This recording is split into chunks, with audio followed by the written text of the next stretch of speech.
pozdrav! Pričamo danas o Be Healthy brendu i Be Healthy proizvodima, a sve o tome reći će vlasnik brenda Ricardo Šetić.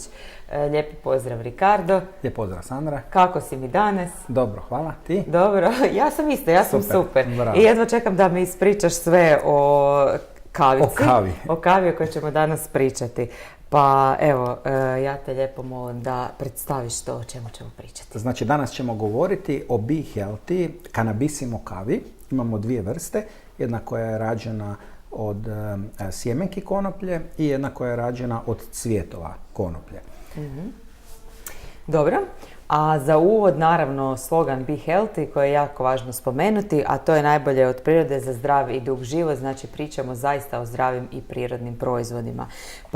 Ali ja bi za početak možda da se malo osvrnemo i na nekakvu povijest kave. Kako je zapravo nastala kava? Sad povijest kave, postoje mnogo priča. Znači priče, legende ja volim i priče, mitovi pa kreni. o počecima kave. Znači, najpopularnija je priča, ima ih bezbroj, sa elementima legende, naravno, o etiopijskom pastiru Kaldiju, oko 300 godina prije Krista, koji je jednog dana primijetio kako je njegovo stado koza, znači živahno se ponašalo. Inače su živahne, a taj dan su bile posebno. Nakon što su se najeli crvenih bobica, budući da kava raste u obliku bobica crvenih na grmu, po tome spada u voće. I Kaldi nikad nije vidio takav grb prije tog dana, međutim, ne znajući što je to bilo, on nije mogao odoljeti i normalno išao je probati te bobice da vidiš to je to, zašto imaju tako snažan utjecaj na životinje, zašto su toliko energetski još neposlušnije kako koze znaju biti. Odmah nakon što je isprobao, Kaldi je zaključio da mu bobice daju neobičan val energije. Znači bio je pun energije. Svoje otkriće podijelio s tim, ajmo reći, lokalnim svećenicima u Obljesčem samostanu. Najprije su ga odbili, znate kako je bilo u ono vrijeme svećenici, oni su bili zakon. I nakon toga ipak su ti svećenici te bobice kao bacili u vatru kad im je on donio, no zatim se jako lijepi miris proširio sobom, gdje su bili. I oni su malo, znaš, ipak te bobice lijepo mirišu, ne? I svećenici su plodove najprije namočili u vodi, te ih zatim pojeli dok bi vodu koju su namakale te bobice pili.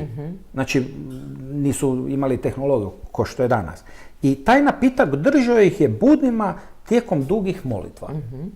Evo, to je neka onako s elementima legende priča koja je najzastupljenija u medijima. Sviđa mi se. A reci mi, otkud potiče biljka? Znači, biljka potiče iz Etiopije gdje započinje ritual pravljenja napitka od sušenih i isprženih sjemenki. Znači, ubrzo je ispijanje kave se proširilo i na druge zemlje, ali potiče iz Etiopije. A prve kavane na svijetu? Sad, kavane, prva kavana sa koje se zna, na svijetu otvorena u Arabiji tijekom 16. stoljeća, a isto tako otvaranje prve u Istanbulu postoje i arhivirani zapisi. Znači, nije rekla kazala, nego su arhivirani zapisi. A u Hrvatskoj prva kavana se otvara 1748. godine. Trgovac Leopold Duhn, ne znam točno izgovoriti njegovo prezime, bio je vlasnik te kavane otvorene u Zagrebu u blizini trga Bana Josipa Jelačića.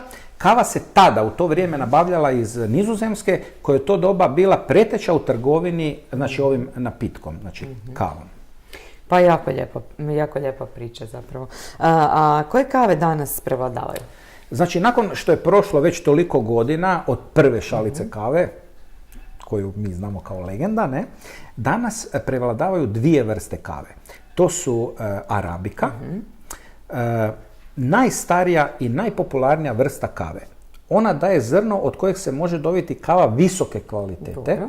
Znači, visoke kvalitete. Zrna ove vrste daju blagu i aromatičnu kavu. Znači, blaža i aromatična, ponekad obogaćenu s malo kao čokolade i začina.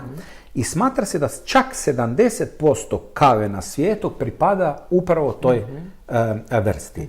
A druga vrsta jača. Robusta, to je i riječ sama znači da je jaka.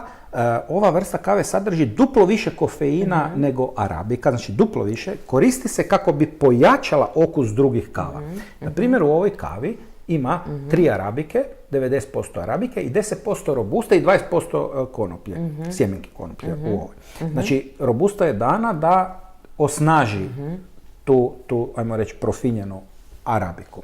Znači, udio proizvodnje u svijetu ne prelazi preko 30% robuste, on je puno manji udio proizvodnje, a razlog je što robusta je specifična po svom gorko-kiselom okusu. Znači, ne bi mislim, jako mali broj ljudi bi je pilo jer bi bila prejaka, ne? Da. Znači, ona daje debelu i spužvastu pjenu, onako da je ta robusta. Vodeće zemlje danas u proizvodnji kave su Brazil, Kolumbija, Etiopija, Uganda, Angola, Indija i Indonezija. To su zemlje koje najviše kave proizvode. Dobro, a zašto Kanabisimo kavu bi preporučio? Kanabisimo kava je premium varijacija jako začinjena mješavina blago prženih zrna kave. Arabika 90% smo rekli, robusta 10%, iz Južne Amerike, Afrike, Indije, nije tako sve u jednom pakiranju, najkvalitetnija arabika od ta 3 kontinenta. Spojena, smljevena u jedno i sjemenki konoplje su dodani u kavu. I ova varijacija ima sjajan način uživanja u okusu kave uz istovremeno korištenje ili iskorištenje velikih i posebnih hranjivih svojstva sjemenki konoplje. To je bitno. Jer Kanabisimo kava ne sadrži gluten, GMO, THC, niti pojačivače okusa. Sjemenke konoplje su dar prirode i konoplja se smatra jedan od najhranjivijih biljaka na svijetu. Sjemenke su jedinstven protein i sadrže antioksidanse, vlakna, omega-3, omega-6, esencijalne aminokiseline, što ih čini idealnim izvorom proteina za vegane i ljubitelje sirove hrane.